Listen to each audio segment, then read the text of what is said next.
आज चाहिँ हामी चाहिँ हैन रातिको 12 बजे यहाँ केटाहरू दौरा खुस्ने क्रममा अब यतै पातलतिरै बसौँ भनेको मालिङको घारी यो चाहिँ यहाँ केटाहरू दौरा खोज्दैछन् हैन होट स्टेडिका दौरा अलिक ठुल्ठुलो है केटा ठुल्ठुलो यहाँ निकाल्दैछ एकजना तल छ यहाँ दौराहरू निकालिसकेको छौँ उता डाँडामा गएर होट स्टेडिका ल दौरा होट स्टेडिका यो चाहिँ मजाले पर्छ मेरो फोन झरेछ नि मलाई थाहा नै ए दिल त पुग्छ रातभरि आइज होस् पुग्छ पुग्छ हो त्यो यो नि अलिक मास्लोपट्टि राखेको म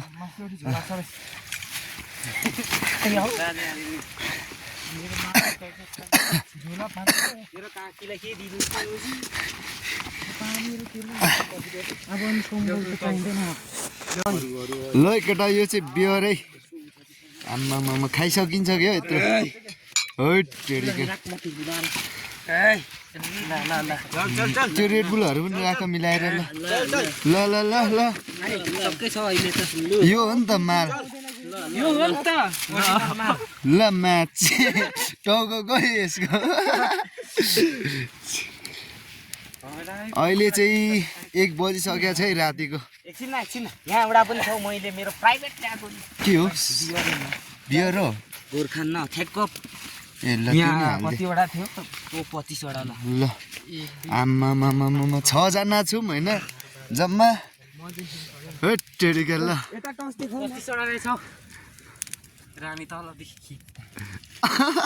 तल बसेर खिच्न यता रानी हुन्छ ल केटाहरूले खाँदैछ है बियर हैन यता एकजना साथीले चाहिँ हुक्का बनाउँदैछ यो चाहिँ ल यसको चाहिँ आज चाहिँ जन्मदिन पनि हो हैन त्यसकै खुसीमा राति 1 बजे हैन घरदेखि लगभग हामी 3 घण्टाको टाढो बाटो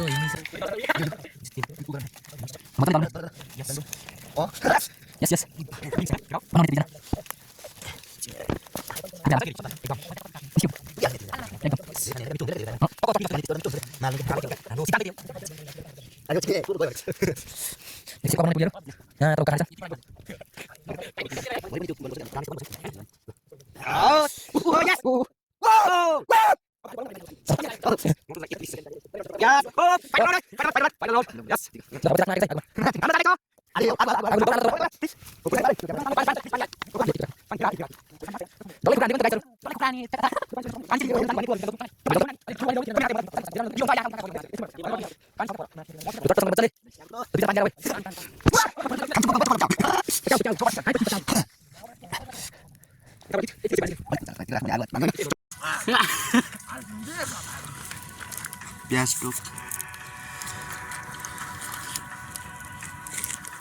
मासु टोक वाउ ल यता पनि मासु टोकौँ यो पनि बियर यता नि मासु टोकौँ न यता निकालौँ ल यहाँनिर स्पेसल प्याज पनि ग्रममै भोलि भन्दै चुप लागेर उठा माछाला काकाको सुन्ने बियर